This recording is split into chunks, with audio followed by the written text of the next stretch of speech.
ভাইয়া আমি কি এই হেয়ার কাট চাইছিলাম? ভাই এটা তো পুরো বান্দরের মতো লাগতেছে আমাকে। তোমার চেহারা বান্দরের মতো, আমি কেমনে তোমার নায়িকার মতো বানাই দিব? আমার চেহারা বান্দরের মতো? তো তোমার কথা আপনি সাহস তো কম না। না, তুমি আইছো ইচ্ছা করে ঝগড়া করতে আপু। এখন গোল্ডেন চোখটি রাতে দিতে হ্যাঁ টাকা ব্যাক করেন। এটি আপনারা ব্লগার কয়ে আছে না, এটি পার্লার মালিকের মাথা নষ্ট করেন। টাকা দেবেন না? কি টাকা দিবেন? টাকা কেন দেব? টাকা কি ক্যাশ টাকা ফেরত?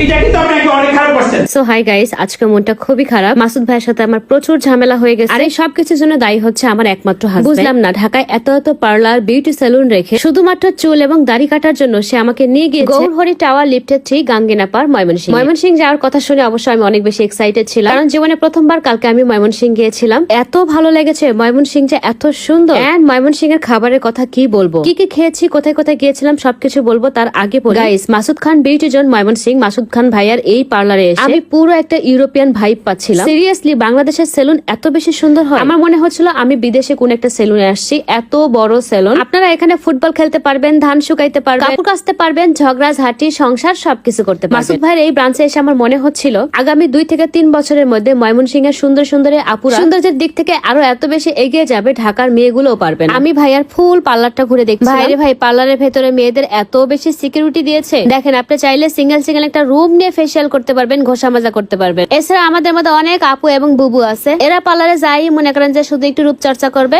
পাশাপাশি আশেপাশে মানুষের সাথে মনের সুখে 2টা গল্প করবে। এই যে আমাদের এইসব বুবুদের জন্য হচ্ছে এই রুম গুলো। একটা রুমের মধ্যে 3টা ফেসিয়াল বেড পারা আছে। এখানে শুয়ে আপনারা পান খেতে পারবেন, ফেসিয়াল নিতে পারবেন, একজন আরেকজনের চেহারা দেখে গল্প করতে পারবেন, পাশাপাশি ফেসিয়াল হাইড্রা নিতে পারবেন। সামনে একটু যেতেই দেখি ওমা, দেওয়ালের পেটের মধ্যে আর একটা রুম আছে। দেখেছেন কি সুন্দর ডিজাইন? এই পেটের ভিতর ঢুকে আপনার একটা হাইড্রা নিতে পারবেন। একটা কাকপক্ষে বুঝতে পারবে না যে এখানে আপনি আছেন। এই সেলুনটার কালার, ডেকোরেশন সবকিছু আমার অনেক বেশি সুন্দর লেগেছে। নিজের ভবিষ্যতের জন্য টাকা পয়সা, অর্থ সম্পদ যেটাই করেন না কেন, মনে রাখবেন জীবন কিন্তু একটাই। সবসময় ভালো জায়গায় যাবেন, ভালো ভালো খাওয়ার ট্রাই করবেন, ভালো জায়গায় থাকার চেষ্টা করবেন, আর সুন্দর সুন্দর জায়গায় ঘুরতে যাবেন শুধুমাত্র দেখার জন্য। হয়তোবা আমাদের সবারই সবসময় সবকিছু কেনার অ্যাবিলিটি হয় না, কিন্তু কে জানে আমাদের মহান আল্লাহ তাআলা কখন কাকে কি দেয়। ভালো জায়গায় গেলে, দেখলে, বসলে, খাইলে নিজেদের রুচির পরিবর্তন হয়, চিন্তাধারার পরিবর্তন হয়। যাই হোক, এতক্ষণ আমি আপনাদের সাথে লেডিস পার্লারটা ঘুরে ঘুরে দেখছিলাম। একই বিল্ডিং এর 3 তলায় হচ্ছে মেয়েদের পার্লার, আর এখন যাচ্ছে হচ্ছে আমরা নিচে, এটা হচ্ছে জেন্টস পার্লার। তো আপনারা বুঝতেই পারছেন ভাইয়া এবং আপু এখন একসঙ্গে এসে মাসুদ খান বিউটি জোন থেকে সার্ভিস নিতে পারবেন। অনেক সময় অনেক দূর দূরান্ত থেকে ভাইয়ারা আসে মেয়েদের পার্লারে, যেহেতু ছেলেরা একদমই অ্যালাউ থাকে না। তো সাথে আসা ভাইয়াগুলো কোথায় একটু দাঁড়াবে, সময় কাটাবে, এসব নিয়ে এখন আর কোনো চিন্তা করতে হবে না। আপুদেরকে পার্লারে ঢুকিয়ে দিয়ে ভাইয়ারা এখানে পার্লারিং করতে বসে যেতে পারবেন। আর মাসুদ খান বিউটি জোনের মেন্স যে পার্লারটা, এটাও কিন্তু খুবই সুন্দর, একদম মেয়েদের মতো করে করা হয়েছে। এখানে ভাইয়ারাও একদম প্রাইভেসির সাথে mani, pedi, facial, hair wash, দাড়ি, মোচ, চুল সবকিছু কাট করে নিতে পারবেন। শুধু বউ সুন্দর হবে, জামাই সুন্দর হবে না সেটা তো হতে পারে না।